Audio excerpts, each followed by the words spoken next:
है अगर गुरुवर का सानिध्य पाना तो विद्यासागर.गुरु पर जरूर आना। ओम नमः शुद्धेभ्यः। ओम नमः शुद्धेभ्यः। ओम नमः शुद्धेभ्यः। अहिंसा परमो धर्म की। आचार्य गुरुवर श्री कुंद कुंद भगवान की। आचार्य गुरुवर श्री ज्ञान सागर मुनि महाराज की।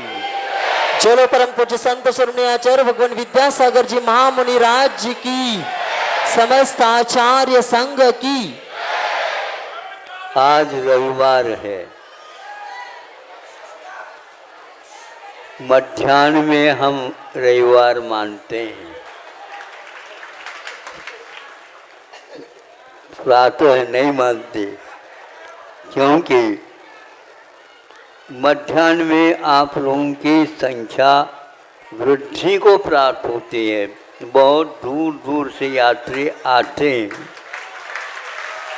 इसलिए मैं उन्हें भी एक प्रकार से भोजन पर्याप्त मिले, इसलिए सुबह ज़्यादा आप लोगों के सामने नहीं परोसना चाहता हूँ। लेकिन आ करके बैठ गए तो वैसे उठाना ठीक नहीं। सुन लो, सुनना है क्या नहीं? हमारे तीर्थंकर होते हैं, यहाँ पर भरत क्षेत्र की बात कर रहा हूँ, वो 5 कल्याण वाले होते हैं। और विदेह इत्यादि में भी होते हैं, किंतु सभी तीर्थंकरों के 5 कल्याण हो ये नियम नहीं है। केवल भरत और ऐरावत इन 2 ही क्षेत्रों में है। और एक बात और है कि भरत और ऐरावत में तीर्थंकरों का धीरे धीरे समय के अनुसार अभाव भी हो जाता है, और उनके यहाँ हमेशा निरंतर बना रहता है। लेकिन मैं वहाँ के तीर्थंकर और यहाँ के तीर्थंकर, उनके ज्ञान और यहाँ के वालों के ज्ञान क्या अंतर है नहीं कहते। कोई अंतर नहीं पड़ेगा, किसी प्रकार का अंतर नहीं पड़ेगा, चाहे 500 धनुष वाले हो या हमारे महावीर भगवान हो, कोई अंतर नहीं पड़ने वाला। ज्ञान में तो उतना ही है, कल्याणक में भी उतने ही हैं। ये सब कुछ होते हुए भी मैं आपको बताना चाहता हूँ, उनके हाथ में सब कुछ है, क्योंकि 3 लोग के नाट बनने वाले हैं, उसमें भी वो तीर्थंकर होने वाले हैं। तीर्थंकर का अर्थ क्या होता है, ध्यान रखो। तीर्थ का अर्थ होता है आगम।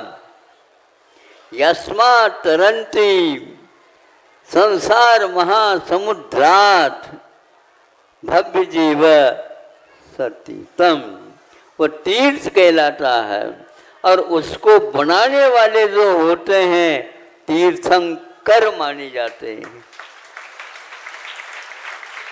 ऐसा इनका वैभव रहता। असंख्यात देवी देवता इनके समूह शरण में बैठे रहते हैं। असंख्यात तिर्यंत भी अपने वैर छोड़ करके भी बैठे रहते हैं प्रेम वात्सल्य के साथ। मनुष्य के पास तो संख्या बहुत कम रहती है। वो संख्या का अर्थ यह है इन्हें गिने जिसको बोलते हैं। वहाँ असंख्यात है, ये इन्हें गिने हैं। इनके लिए भी एक सभा रखी है, उसमें वो बैठे रहते हैं। अब देखो, ये इतने बड़े तीर्थ के स्वामी बनने वाले हैं, किंतु इनकी कमजोरियां तो देखो। क्योंकि हमारे यहाँ बलजोरी और योग जो है होता है, उसी के लिए स्थान दिया जाता है। वो तीर्थंकर कहीं किसी के पास जाते तो नहीं, जाए तो उनको किस रूप में माना जाए। इसलिए जब तक कंवर साहब नहीं बनते तो अलग होता है, दामाद जिसको बोलते हैं, किंतु अभी बने नहीं है तब तक तो अलग है, किंतु बनने को 2-3 दिन में होता है, उस समय देखो उनकी आरती होती रहती है, नहीं समझे? उनके लिए अलग सब व्यवस्था होती है, किंतु 3 दिन के बाद अब दादाजी कंवर साहब अब जा सकते हो, अकेले नहीं।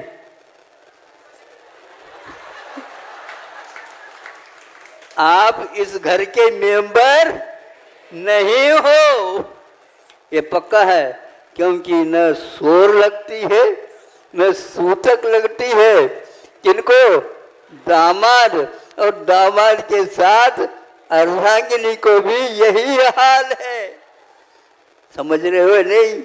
अभी तक वहाँ कन्या मांगलिक मानी जाती थी, अब उसके लिए भी न शोर न सूतक उस घर के मेंबर नहीं माने जाते। यह है तीर्थंकरों के द्वारा लिखित रूप से पूर्व से ही चल रहा है।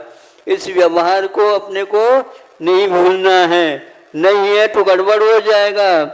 सब वहाँ पर रिकॉर्ड बन चुका है, कोर्ट कचहरी इत्यादि में इनका ऐसा विवाह हुआ।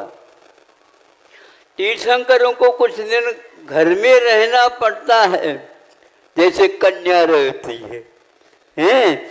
फिर इसके उपरांत उनका भी विवाह होना तो विवाह हो जाता, वो होता, सब कुछ हो जाता। लेकिन एक बहुत मार्गी की बात है कि जिन शासन की गरिमा, इसका वैभव, इसकी मर्यादा अपने आप में अद्भुत है। सभी देवलोग सब इनके चरणों में आ रहे हैं, लेकिन उनको भगवत पद की प्राप्ति मुनि बने बिना संभव नहीं है। भगवत पद की ही नहीं, दूसरी बात और कहना चाहता हूँ, मति ज्ञान, श्रुत ज्ञान, अवधि ज्ञान, ये तीनों ज्ञान लेकर के आते हैं, उनके साथ यह दहेज में मिल ही जाते हैं। लेकिन ये ध्यान रखो, उनको चौथा मुनफ्फर ज्ञान नहीं होंगे। अरे वो तो कह रहा हूँ ना, उसके साथ वही होता है।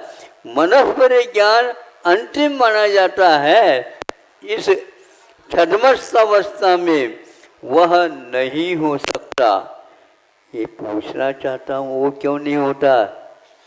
जब तक संयम का टिकट नहीं दिया जाता है, तब तक उसको हम कहते हैं उम्मीदवार, नहीं समझे?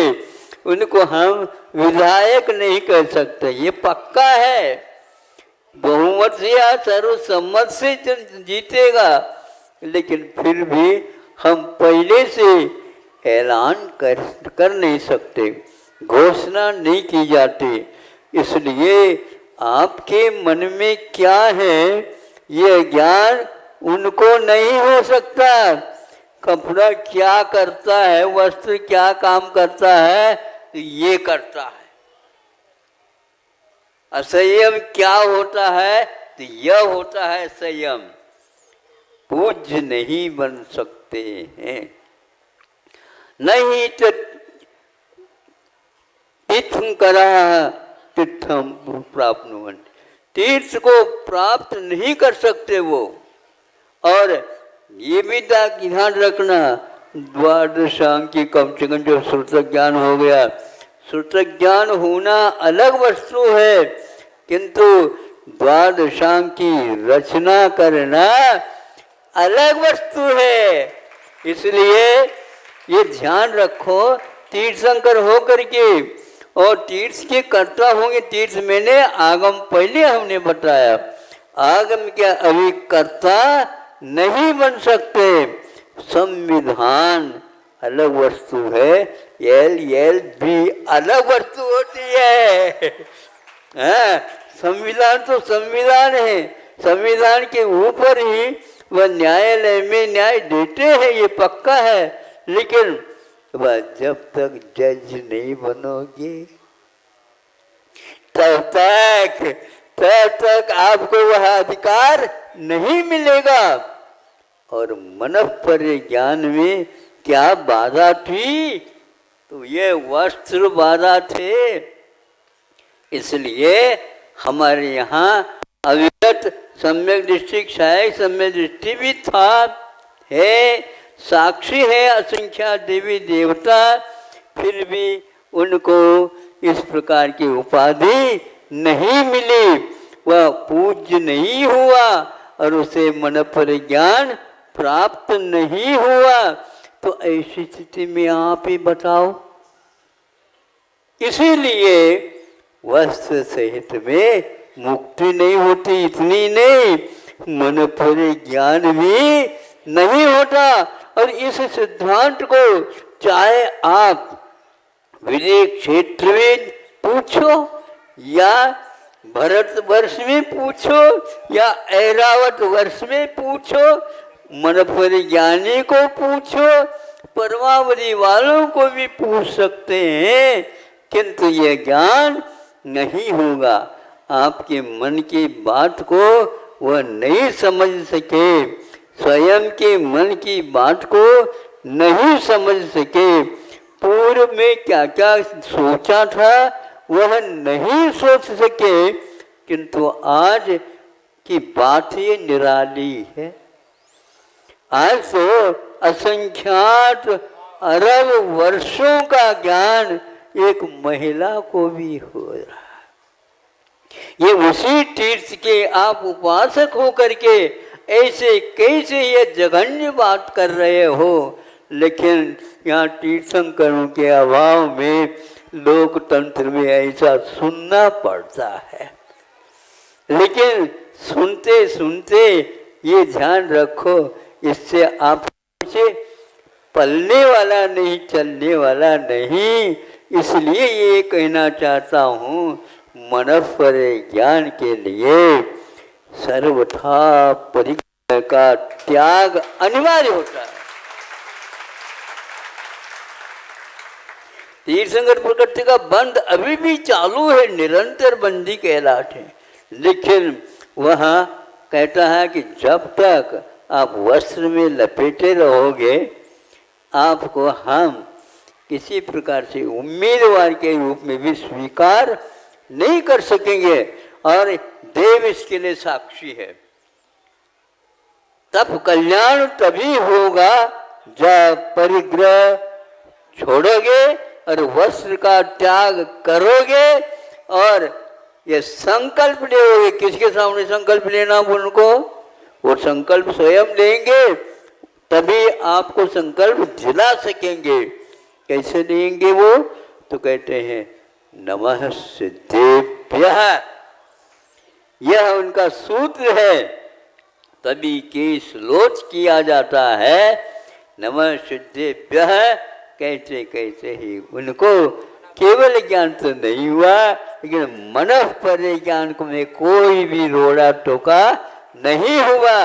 इसलिए अभिरुचि अवस्था में किसी को पूज्यता प्रदान करना चाहते हो तो आप तीर्थंकर भगवान के अवर्णवाद कर रहे हो।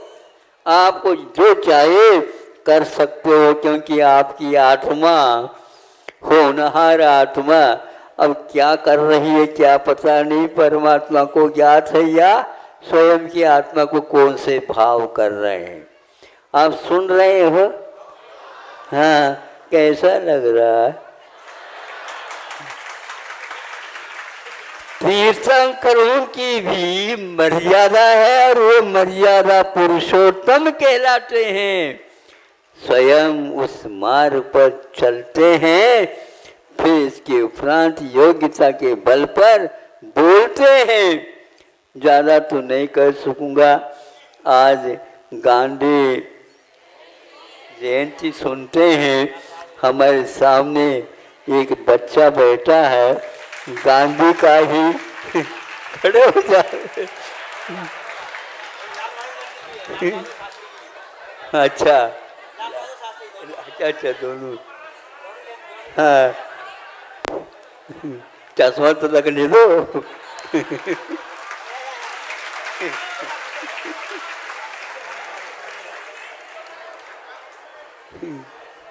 गांधी जी को उठाए। हाँ, अहिंसा जन के दिवस के रूप में आज पूरा भारतवर्ष, ये नहीं तो अन्य देशों में भी इसको स्वीकारते हैं, क्योंकि अहिंसा ही परम धर्म है। इस धर्म के साथ या पास सभी धर्म समाहित हो जाते हैं। जो धर्म कर्म कर रहे हैं यदि अहिंसा से विमुख है, उसको हम किसी भी प्रकार से, उन्होंने जब ये संकल्प लिया मैं आज से 5 पापों का त्याग करता हूँ, सिद्ध परमेश्वर के सामने साक्षी करके, स्वयं सिद्ध नहीं बने हैं इसलिए वो नमः सिद्धेभ्य करते हैं। तीर्थंकर भी जिस परमेश्वर को याद करते हैं, आप आत्मा को पहले याद मत करो, उन पंच परमेश्वरों को याद करो, क्योंकि तीर्थंकर भी उनको याद करते हैं। इतना ही कहना चाहता हूँ, आप तैयार हो जाइए। अहिंसा परमो धर्म की।